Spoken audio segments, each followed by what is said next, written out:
Somos Jesús Plaza Soria y yo, Carlos Gómez Guaramo, y vamos a intentar explicar un poquito lo que es el fenómeno de la cavitación. He descrito más o menos lo que son las condiciones generales. En primer lugar, una definición. En segundo lugar, unas consecuencias tanto perjudiciales como ventajosas de este fenómeno. Y luego, en una tercera instancia, lo que sería distintos puntos para turbomáquinas hidráulicas. Esta será la primera parte de nuestro experimento, que constará de una definición y unos pequeños ejemplos, y luego posteriormente observaremos nuestro sexto punto aquí descrito, pero para el caso de líquidos carbonatados y líquidos sin dióxido de carbono, como es en el caso de una cerveza y en un líquido y en un recipiente relleno de líquido como es agua. Vale, pues en primer lugar tenemos una definición propia de la cavitación, que es la formación de burbujas o bolsas de vapor dentro de un líquido. Vale, si recurrimos a un tratamiento euleriano en el que la velocidad en cada punto vamos a tener que depende de las tres dimensiones y además del eje temporal, podemos hacer un análisis diferencial en una burbuja o una bolsa de vapor. Para que se produzca la cavitación, tiene que ocurrir que la presión en la formación, o sea, la presión en el punto en el que se empieza a formar esa bolsa de vapor, caiga hasta la tensión del vapor del fluido. Esa tensión del vapor del fluido lo tenemos descrito en este punto. Para diferenciarlo un poco de la presión de vapor, podemos definir que la presión de vapor es la presión de saturación. Esta presión de saturación es la presión que alcanza una mezcla bifásica entre líquido y vapor cuando entre sí se encuentran en equilibrio, es decir, que la mezcla se encuentra en equilibrio, que denominaremos al fluido como un líquido saturado y al vapor como un vapor saturado. A diferencia de la tensión de vapor que ocurre cuando en un recipiente que está vacío y metemos líquido y se llega a evaporar, la presión que ejerce sobre cada punto de la superficie que lo contiene, es decir, sobre la presión del entorno, que únicamente va a depender de la temperatura porque está en equilibrio, es lo que denominaremos una presión del vapor que ejerce sobre el fluido y por tanto una tensión vapor-fluido. Por tanto, la cavitación, como ya hemos dicho, es cuando la presión en el punto en el que se empieza a formar esa bolsa de vapor baja tanto que llega a igualar esa tensión del vapor sobre el fluido. En segundo lugar, tenemos las consecuencias perjudiciales y las consecuencias ventajosas. En primer lugar, como consecuencias perjudiciales, tenemos la erosión por cavitación o pitting, que viene a indicar cuando, como la cavitación tiene energías tan altas, puede llegar a eliminar parte del sólido en el que se está produciendo, que generalmente vamos a tener que es en la vena contrasta en el caso de tuberías, o en el caso de depósitos, bueno, en general en la superficie o contorno en el que se esté produciendo.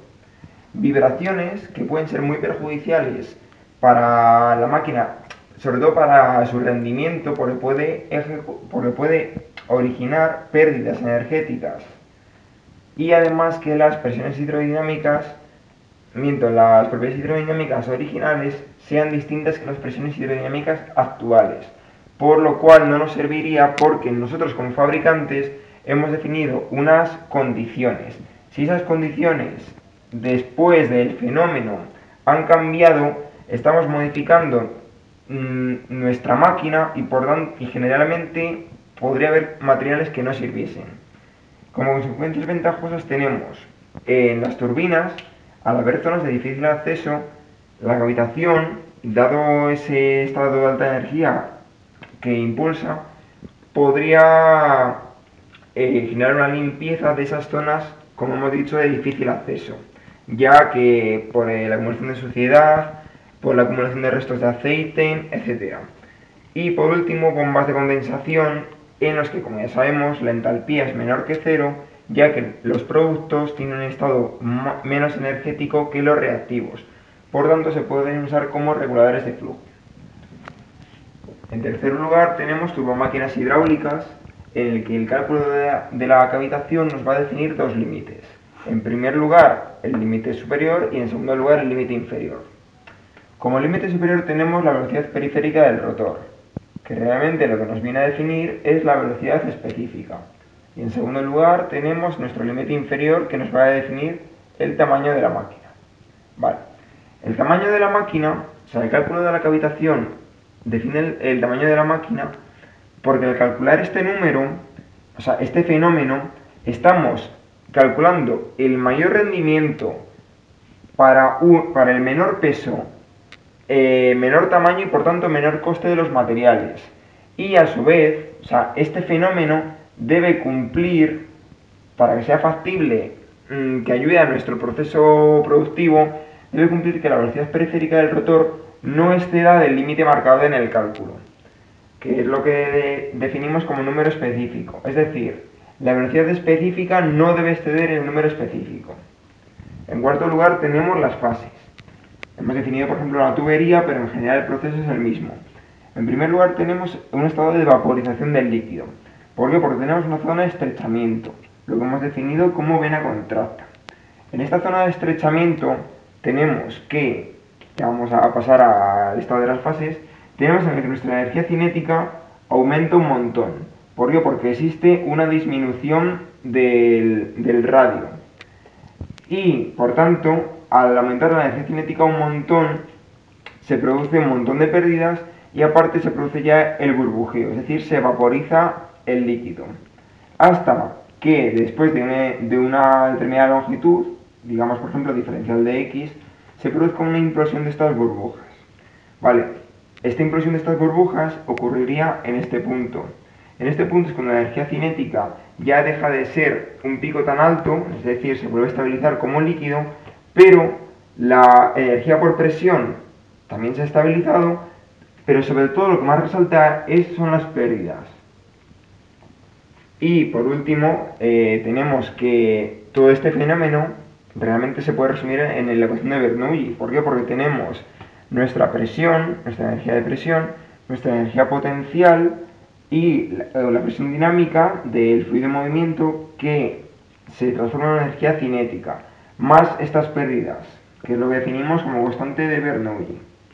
Bueno, pues a continuación vamos a realizar un pequeño experimento basado en el fenómeno de la cavitación.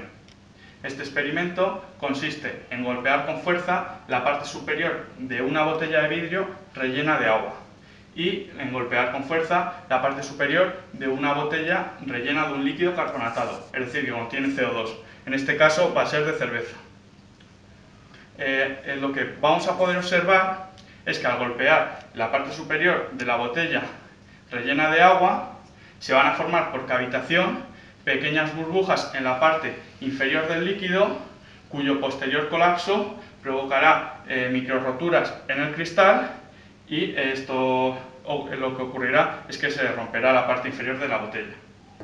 Por otro lado, al golpear la parte superior de la botella rellena de cerveza, las burbujas que se generan debido al golpe, en lugar de colapsar, se irán creciendo debido a la introducción de CO2 en esas burbujas y se irán moviendo por el fluido, evitando la rotura del cristal.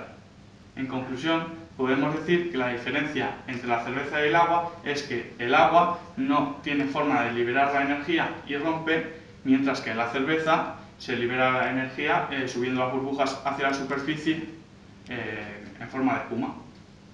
Ahora vamos a observar cómo va a colapsar la botella al golpearle con un martillo de teflón que supuestamente va a amortiguar un poquito el golpe, colapsando la parte inferior de la botella.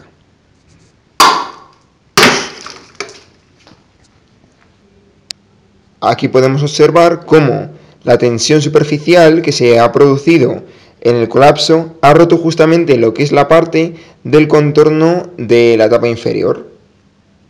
En este caso haremos el mismo experimento, pero en vez de agua usaremos un líquido carbonatado, en este caso cerveza.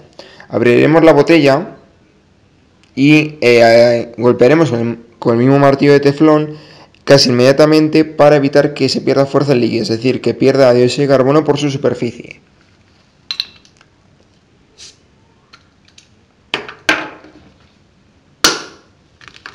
Aquí podemos observar cómo la fuerza, en vez de colapsar como en el anterior caso del agua que producía microfracturas en el vidrio, en este caso el dióxido de carbono se acumula en las burbujas hinchándolas y produce una reacción en cadena, porque a la vez que se hinchan la velocidad del fluido sube.